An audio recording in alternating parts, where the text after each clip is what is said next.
কি ডিসকাস করছি? এইটাকে, শুদ্ধ এইটাকে, রিপ্রেজেন্টেটিভ পার্সোনাল অ্যাকাউন্ট। এটা কোনটা ছিল?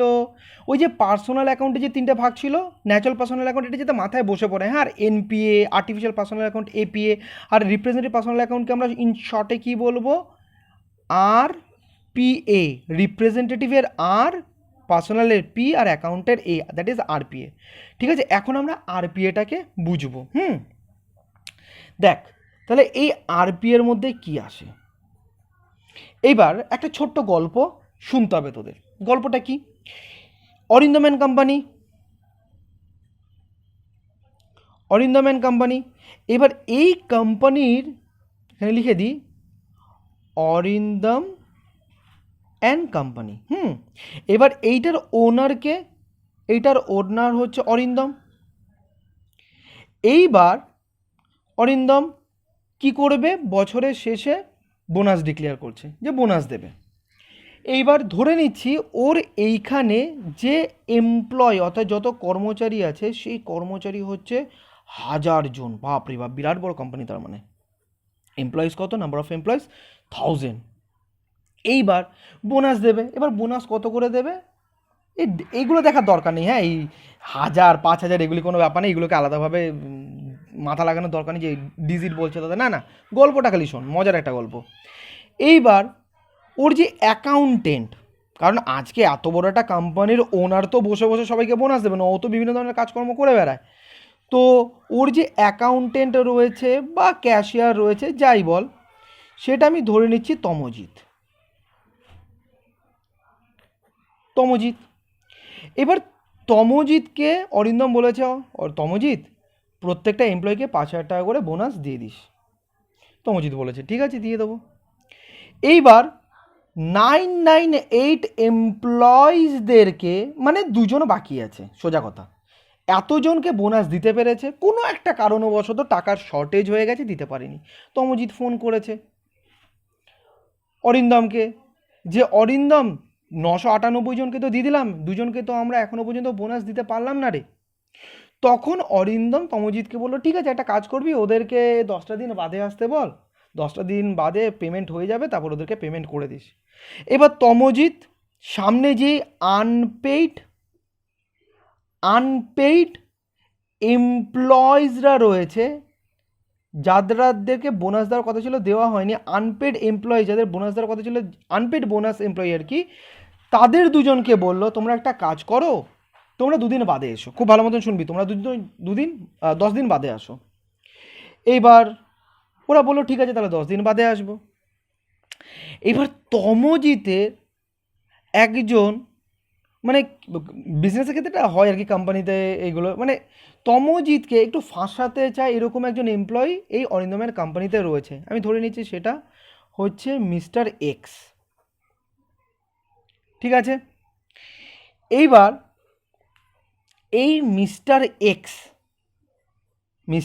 এক্স শুনতে পেল আর দেখতে পেল যে তমজিৎ ওদের দুজনকে বললো যে তোমরা 10 দিন বাদে আসবে। সাথে সাথে কি করলো মিস্টার এক্স, অন্য দুজনকে ফোন করে বলল যে তোমরা না 10 দিন বাদে আসবে, আর তমজিৎকে বলবে যে আমাদের টাকাটা তো দেওয়া বাকি আছে বোনাসের, আমাদের টাকাটা দিন, দেখবেন যে তমজিৎ আপনাকে টাকাটা দিয়ে দেবে। তো মিস্টার এক্স যাদেরকে বলল, সেটা বলার পেছনে কারণটা একটাই, এই যে তমজিতের একটা প্রবলেম আছে, গজনি প্রবলেম মানে শর্ট টার্ম মেমোরি লস, অর্থাৎ ও ভুলেই যায় যে ও কি কাকে বলল, 15 মিনিট বাদে সমস্ত কিছু ভুলে যায়। তো যার ফলে এই ব্যাপারটা ওকে ফাঁসানোর জন্য, তমজিৎকে ফাঁসানোর জন্য, মিস্টার এক্স যখন দেখলো তমজিৎ সিম্পলি এদের দুজনকে খালি এমনি বলে দিল যে তোমরা 10 দিন বাদে এসো, টাকাটা নিয়ে চলে যেও, তমজিৎ ওদের নামটা লিখেই রাখেনি। আর না লিখে রাখার দরুন তমজিৎকে মিসইউজ করা যেতে পারে, কারণ ও তো সমস্ত কিছু ভুলে যাবে, 15 মিনিট বাদে ভুলে যায়, তো 10 দিনের বাদে তো কিছুই মনে থাকবে না। তো মিস্টার এক্স এই কারণে অন্য দুজনকে বলেছে তোমরা একটা কাজ করবে, 10 দিন বাদে আসবে, এসে তমজিৎকে বলবে যে আমাদের তো বোনাসটা বাকি ছিল, সেই বোনাসটা আমাদের দিয়ে দিন, দেখবি তো তমজিৎ দিয়ে দেবে, আর তোমরা সেই টাকাটা নিয়ে নেবে, তার মধ্যে আমায় কিছু একটা দিয়ে দিও। আর মাঝখান থেকে কি যারা অ্যাকচুয়াল পাওয়ার কথা তারা তমজিৎকে চার্জ করবে, আর এখান থেকে অরিন্দমও চার্জ করবে কাকে, তমজিৎকে। কে তুমি কাকে দিয়েছো, তোমার তো নাম লিখে রাখা দরকার ছিল, মানে বিপদে কে পড়বে, তমজিৎ সোজা ভাষায় পড়বে। তো এটা এরকমভাবে একটা পুরো প্ল্যান হয়ে গেল। এবার 10 দিন বাদে কী হলো, ওই যে দুজনকে যে বলেছিল মিস্টার এক্স, সেই দুজন এলো, এসে বললো যে আমার তো এটা বাকি ছিল, দিয়ে দিন। তখন তমজিৎ কী করলো, তাকে দিয়ে দিল। আনপেইড এরকমভাবে লিখেছিল, আনপেইড বোনাস 5000 ইন্টু 2%। ভালো মতন দেখবি, হ্যাঁ, গল্পের মতন। এই যে 2% এইভাবে লিখে রেখেছিল যে 5,000 টাকা করে দুজনের 10,000 টাকা বাকি, ঠিক আছে, এইভাবে জাস্ট লিখে রেখেছে। কাকে যে 2% কে, এইটা আর লেখেনি। যার ফলে মিস্টার এক্স যাকে ফোন করে বলেছে তারা এসছে। এবার তমজিৎ দেখেছে, হ্যাঁ এরকম তো লেখা আছে, তো তার মানে হচ্ছে তাকে টাকাটা দিয়ে দিতে হবে, দিয়ে দিল। এবার যখন তারা বেরিয়ে যাচ্ছে, এবার যারা জেনুইন তারা ঢুকেছে, তারা ঢুকে বলছে টাকাটা দিন। এবার বলছি এইমাত্র তো টাকাটা দিয়ে দিলাম। তখন একটা ওদের মধ্যে একটা ঝামেলা তৈরি হচ্ছে যে এটা কীরকমভাবে হয়। তখন ওরা দুজন গেল অরিন্দমের কাছে। অরিন্দম বলছে কী হলো, তখন বললো আমাদের বোনাস বাকি ছিল, আমরা এলাম, আমাদেরকে দিল না, বলছে নাকি আমাদের দিয়ে দিয়েছে।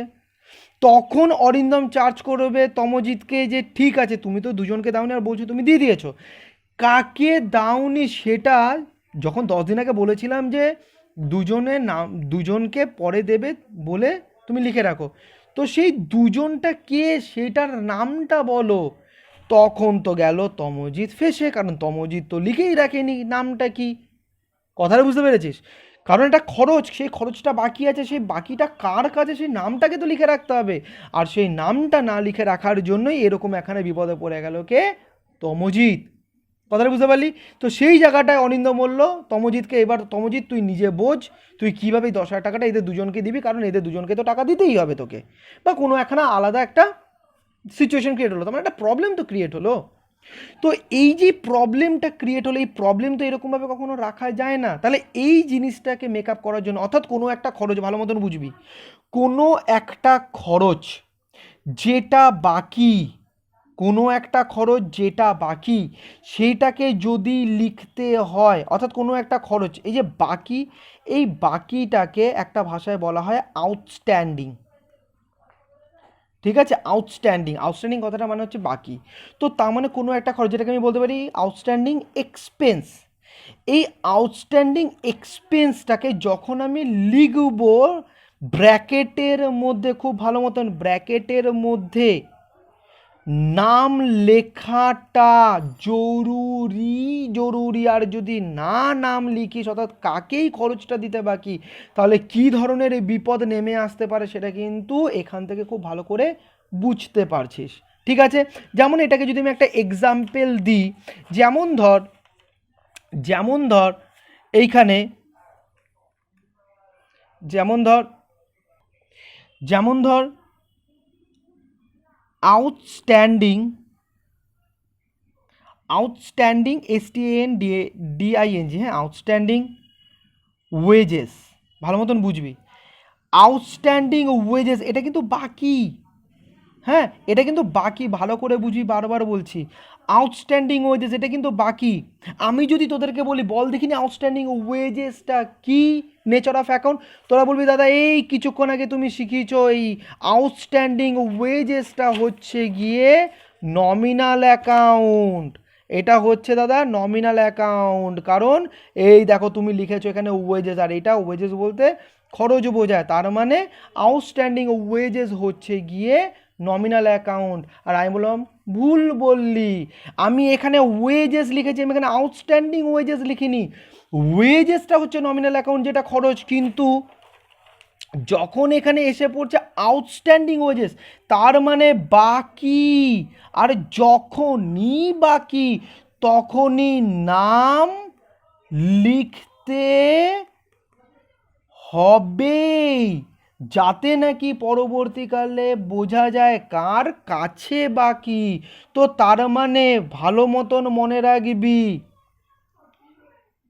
Expenses is not equals to outstanding expenses, কারণ এক্সপেন্সেস হচ্ছে নমিনাল অ্যাকাউন্ট।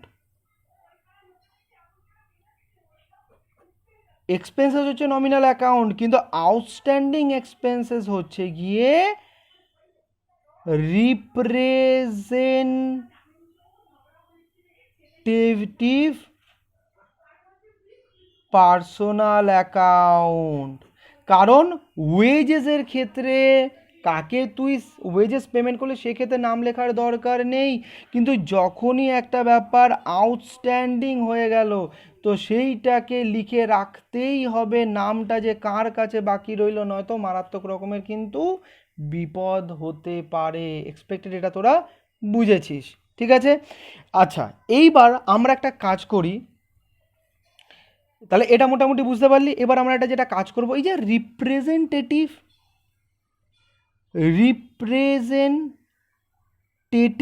এই ওয়ার্ডটার মানে কি? রিপ্রেজেন্টেটিভ পার্সোনাল অ্যাকাউন্ট, এইটার ফার্স্টে আমরা মানেটা বুঝি। কি করব? ওয়ার্ড অ্যানালাইসিস করব। আমাদের সবচেয়ে বড় অস্ত্র, যখনই কোনো কিছু বুঝতে পারবো না তখন সেই ওয়ার্ডগুলোকে ভেঙে বোঝার চেষ্টা করব। রিপ্রেজেন্টেটিভ কথাটার তোরা কি শুনেছিস কখনো? হয়তো তোরা বলবি না শুনিনি, কিন্তু একটু ঠান্ডা মাথা করলে তোরা কিন্তু শুনতে পাবি। কীরকম দেখবি, যখন তোরা স্কুলের হয়ে কোনো একখানা ক্রিকেট খেলতে যাস, টিমের মধ্যে তোরা থাকিস, তখন তোরা কি করিস? স্কুলকে রিপ্রেজেন্ট করিস না? তোরা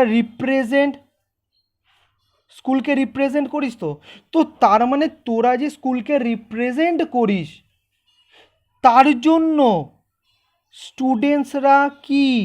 স্টুডেন্টসরাই তো হচ্ছে রিপ্রেজেন্টেটিভ। মানে কোনো একটা জিনিসকে যারা সামনে তুলে ধরে, কথাটা বুঝতে পারলি? এইবার তাহলে রিপ্রেজেন্টেটিভ কথাটার মানে কি? যেরকমভাবে মেডিকেল রিপ্রেজেন্টেটিভ একটা এমআর হয়, তাদের কাজ কি? বিভিন্ন মেডিসিনের কোম্পানি অনেক এরকম ইয়াং ছেলেমেয়েদের রাখে যারা নাকি খুব ভালো কথা বলতে পারে, কনভিন্সিং পাওয়ারটা যাদের খুব বেশি, তাদেরকে বলে তুমি ডাক্তারের কাছে যাও, গিয়ে আমার এই ওষুধটাকে প্রেসক্রাইব করার কথা বলো। তাতে ডাক্তার ভীষণভাবে বেনিফিটেড হবে এবং আমরা সেরকমভাবে আমাদের প্রোডাক্ট যখন বিক্রি হবে আমরা সেরকমভাবে প্রফিট আর্ন করতে পারবো। তো তার মানে এই ধরনের কাজগুলি যারা করে তাদেরকে বলা হয় এমআর, মেডিকেল রিপ্রেজেন্টেটিভ। তো এই এমআর এর কাজ হচ্ছে কোম্পানিটাকে, যেটা মেডিকেল কোম্পানি, সেই কোম্পানিটাকে রিপ্রেজেন্ট করা, মেডিকেল কোম্পানিটাকে রিপ্রেজেন্ট করা কার কাছে? In front of doctor. তার মানে ডক্টরের কাছে যে কোম্পানিটাকে রিপ্রেজেন্ট করছে তাকেই বলা হয় রিপ্রেজেন্টেটিভ। সিম্পল, এই জন্যই এর নাম হচ্ছে মেডিকেল রিপ্রেজেন্টেটিভ, এই প্রফেশনটার নাম। কথাটা বুঝতে পারলি? এইবার যদি আমি তোদের জিজ্ঞাসা করি, বল দেখি, আজকে ধর এটা হচ্ছে গিয়ে মিস্টার এ, যে মেডিকেল রিপ্রেজেন্টেটিভ, যে তার কোম্পানি, এই কোম্পানিটাকে আমি ধরে নিচ্ছি সিপলা, এটা একটা অ্যাকচুয়াল কোম্পানি আছে। এই মিস্টার এ যে এমআর, সে সিপলাটাকে রিপ্রেজেন্ট করছে ডক্টরের কাছে যে আপনি এই কোম্পানির ওষুধগুলোকে প্রেসক্রাইব করুন। এবার আমার একটা প্রশ্নের উত্তর দিবি। প্রশ্নটা হচ্ছে, বল দেখি কার ইম্পর্টেন্স বেশি? কার? মিস্টার এর ইম্পর্টেন্স বেশি না সিপলার ইম্পর্টেন্স বেশি? যদি বলি সিপলা, তাহলে বলবো অ্যান্সার ঠিক, কারণ সিপ্লাই থেকে অ্যাপয়েন্ট করেছে। আজকে মিস্টার এর যে গুরুত্ব, মিস্টার এর গুরুত্ব একটা কারণে, কারণ সিপ্লাকে সে রিপ্রেজেন্ট করছে বলে। আজকে তো সবাই ক্রিকেট খেলে, কিন্তু ইন্ডিয়ার টিমে যে ক্রিকেট খেলে তার তো গুরুত্ব বেশি। তার মানে সে কাকে রিপ্রেজেন্ট করছে সেটার উপরই তো বেস করে যে তার গুরুত্বটা কতটা হবে। কথাটা বুঝতে পেরেছিস? তো তার মানে মিস্টার এর গুরুত্বটা তৈরি হচ্ছে কোথা থেকে? সিপ্লার থেকে। তার মানে এখানে যেই জিনিসটাকে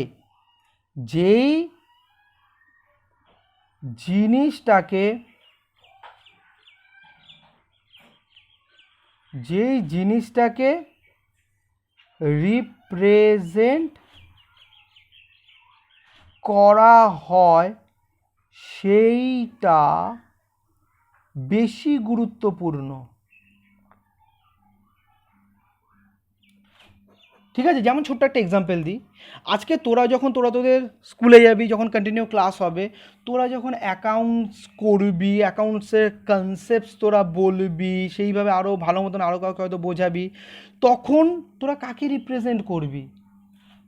দেখবি এই কারণে যখন কোনো একখানা স্টুডেন্ট খুব ভালো মতন পারফর্ম করে, তখন কিন্তু এই কোশ্চেনটা আসে, এই তুই কার কাছে পড়িস রে? তার মানে সবাই কিন্তু এটা বোঝে যে এটা পারছে, তার মানে সে যার কাছে পড়ে তাকে সে রিপ্রেজেন্ট করছে, সে কীরকম পড়ায় সেটা কিন্তু বোঝা যাচ্ছে স্টুডেন্টটাকে দেখে। তো এই কারণে জিজ্ঞাসা করে যে তুই কার কাছে পড়িস, তার মানে তুমি কাকে রিপ্রেজেন্ট করছো সেটাই মেন হয়ে দাঁড়ায়, যে আমিও তার কাছে গিয়ে পড়বো, তাহলে আমিও তোমার মতন জিনিসগুলোকে কনসেপচুয়ালি শিখতে পারবো এবং করতে পারবো। তো তার মানে যেই জিনিসটাকে রিপ্রেজেন্ট করা হয় তার গুরুত্ব সবসময় বেশি থাকে, আর ভালো মতন, আর যে রিপ্রেজেন্ট করে তার গুরুত্বটা এর তুলনায়, সিপ্লার তুলনায় মিস্টার এর গুরুত্ব অনেকটাই কম। সিপ্লা বিরাট বড় একখানা কোম্পানি, বিরাট বিরাট বিরাট বড়, আর মিস্টার এ তো একটা ইন্ডিভিজুয়াল। এরকম সিপ্লার কাছে 10,000 এমপ্লয়ি আছে, তার মধ্যে এই মিস্টার এ একজন, কিন্তু সিপ্লা তো অনেকগুলি কোম্পানির মধ্যে একখানা বড় কোম্পানি। তো তার মানে এটা বুঝতে পেরেছিস যে রিপ্রেজেন্টেটিভরা যেই জিনিসটাকে রিপ্রেজেন্ট করে সেইটারই গুরুত্ব কিন্তু সবচেয়ে বেশি থাকে। তার মানে কি, আজকে যখন মিস্টার এর যখন তুই ভিজিটিং কার্ডটা দেখবি, ঠিক তার নিচে এটা লেখা থাকবে, রিপ্রেজেন্টেটিভ অফ সিপ্লা, অর্থাৎ সিপ্লা কোম্পানির রিপ্রেজেন্টেটিভ হচ্ছে মিস্টার এ। তার মানে মিস্টার এর যে গুরুত্ব, কেন? সিপ্লা কোম্পানিকে সে রিপ্রেজেন্ট করছে বলে। এইবার ভালো মতন বুঝবি। এইবার দেখ, আমি যখন, তার মানে বুঝতে পারলি এই ডিসকাশনসটা, যে যেই জিনিসটাকে রিপ্রেজেন্ট করা হয় তার গুরুত্বটা বেশি। এবার দেখ, এইখানে যে আমি করেছিলাম যে আউটস্ট্যান্ডিং ওয়েজেস, এই আউটস্ট্যান্ডিং ওয়েজেসটা প্রথমে তো লিখলাম, তার মানে এখনও ওয়েজেস দেওয়া বাকি আছে বা বোনাস দেওয়া বাকি আছে। কাকে দেওয়া বাকি আছে, কি করতে হবে? নিচে লিখতে হবে কি mister X and mister Y, এদের দেওয়া বাকি আছে। তাহলে দেখ, ঠিক এইখানে যেরকমভাবে যেই জিনিসটাকে রিপ্রেজেন্ট করা হয় সেটা নিচে থাকে, যেটা বেশি ইম্পর্টেন্ট, ঠিক, আর ওপরেটা লেস ইম্পর্টেন্ট, ঠিক একইভাবে এইখানেও ওপরেটা ওয়েজেস বাকি ঠিক আছে, কিন্তু কাকে দেওয়া বাকি এটা মারাত্মক রকমের ইম্পর্টেন্ট। এটা যদি না রেকর্ড করা হয় তাহলে সব ভুলভাল, তাই তো? তো সেই কারণে এই যেটা ব্র্যাকেটের মধ্যে ভালো মতন দেখবি, এই যেই নাম এগুলো কিন্তু ওপরে থাকে না, এটা ব্র্যাকেটের মধ্যে নিচে থাকে, ঠিক? তো এই যেটা যাকে রিপ্রেজেন্ট করা হচ্ছে, এই যে মিস্টার এক্স আর মিস্টার ওয়াই, এটাকে কিসের মাধ্যমে রিপ্রেজেন্ট করা হচ্ছে? রিপ্রেজেন্ট করা হচ্ছে আউটস্ট্যান্ডিং ওয়েজেস বা আউটস্ট্যান্ডিং স্যালারি বা আউটস্ট্যান্ডিং বোনাস, এই কথাটার মাধ্যমে। তাহলে এই যেটা বেশি গুরুত্ব রাখে, যাকে রিপ্রেজেন্ট করা হচ্ছে মিস্টার এক্স আর মিস্টার ওয়াই, এটা হয় ন্যাচারাল, ভালো মতন বুঝবি, ন্যাচারাল পার্সোনাল অ্যাকাউন্ট, অথবা এই যাতে রিপ্রেজেন্ট করা হচ্ছে সেটা হতে পারে আর্টিফিশিয়াল পার্সোনাল অ্যাকাউন্ট হবে। এই যে আজকে আউটস্ট্যান্ডিং ওয়েজেস, আজকে কোনো একটা খরচ দিতে বাকি আছে, আরে অদ্ভুত ব্যাপার, যেটা বাকি আছে সেটা হয় কোনো ইন্ডিভিজুয়াল, কোনো একটা মানুষকে দেওয়া বাকি আছে, অথবা কোনো একটা বিজনেস অর্গানাইজেশনসকে দেওয়া বাকি আছে, যার থেকে আমি এই সার্ভিসটা নিয়েছি তাকে টাকা দেওয়া বাকি আছে। তার মানে আমায় কিছু একটা দিতে হবে, সেই দেওয়াটা হয় কোনো একটা মানুষকে দিতে হবে অথবা কোনো একটা বিজনেস অর্গানাইজেশনসকে দিতে হবে। তো তার মানে যেই জিনিসটাকে রিপ্রেজেন্ট করা হচ্ছে, ভালো মতন বুঝবি, যেই জিনিসটাকে রিপ্রেজেন্ট করা হচ্ছে সেই জিনিসটা হয় ন্যাচারাল পার্সোনাল অ্যাকাউন্ট হবে অথবা আর্টিফিশিয়াল পার্সোনাল অ্যাকাউন্ট হবে, ঠিক আছে? হয় এনপিএ হবে অথবা এপিএ হবে, বুঝতে পেরেছিস? তো তার মানে এইবার কি বলবো, এইবার তোরা বলবি যেই অ্যাকাউন্টটা, ভালো মতন এইবার আসছে মেন কথায়, যেই অ্যাকাউন্টটা হয় ন্যাচারাল পার্সোনাল অ্যাকাউন্টকে রিপ্রেজেন্ট করে অথবা আর্টিফিশিয়াল পার্সোনাল অ্যাকাউন্টকে রিপ্রেজেন্ট করে, সেই অ্যাকাউন্টটাকে, কারণ এ তো রিপ্রেজেন্টেটিভ, আর এ রিপ্রেজেন্ট করছে কাকে? হয় এনপিএকে নতুবা এপিএকে, আর্টিফিশিয়াল পার্সোনাল অ্যাকাউন্টকে। তাই যে রিপ্রেজেন্ট করছে তাকেই বলা হবে রিপ্রেজেন্টেটিভ পার্সোনাল অ্যাকাউন্ট। কথাটা বুঝতে পারলি? তাহলে রিপ্রেজেন্টেটিভ পার্সোনাল অ্যাকাউন্ট বলতে কি বোঝায়? যেই অ্যাকাউন্টটা হয় ন্যাচারাল পার্সোনাল অ্যাকাউন্টকে অথবা আর্টিফিশিয়াল পার্সোনাল অ্যাকাউন্টের মধ্যে কোনো একটাকে রিপ্রেজেন্ট করে, তো সেই অ্যাকাউন্টটাকেই বলা হয় রিপ্রেজেন্টেটিভ পার্সোনাল অ্যাকাউন্ট, কারণ সে রিপ্রেজেন্ট করছে। ঠিক আছে, বুঝতে পারলি? ঠিক আছে, ভালো করে ভিডিওটা বারবার রিপিট করে করে দেখবি, তাহলে এক্সপেক্টেড মাথার মধ্যে জিনিসগুলো ঢুকে যাবে। যেমন আউটস্ট্যান্ডিং স্যালারি, আউটস্ট্যান্ডিং ওয়েজেস কাকে রিপ্রেজেন্ট করছে, কারণ নাম তো লিখে রাখতেই হবে, সেই যে নামটা লেখা হবে হয় সেটা এনপিএর অথবা সেটা এপিএর। তো হয় এনপিএ নয় এপিএ, তো অটোমেটিক্যালি যে রিপ্রেজেন্ট করছে তাকে তো রিপ্রেজেন্টেটিভ বলবো।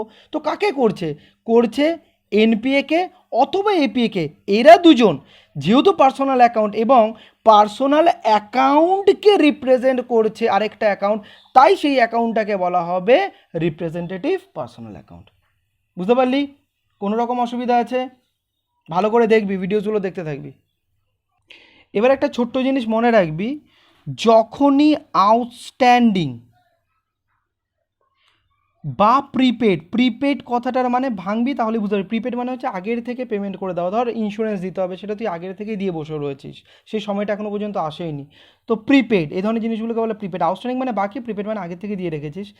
যখন এই ওয়ার্ডগুলো যোগ হয়ে যায় নমিনাল অ্যাকাউন্টের সাথে, কত সহজ, যখন এগুলোই নমিনাল অ্যাকাউন্টের সাথে যোগ হয়ে যায় তখন সেই নমিনাল অ্যাকাউন্টটা চেঞ্জ হয়ে রিপ্রেজেন্টেটিভ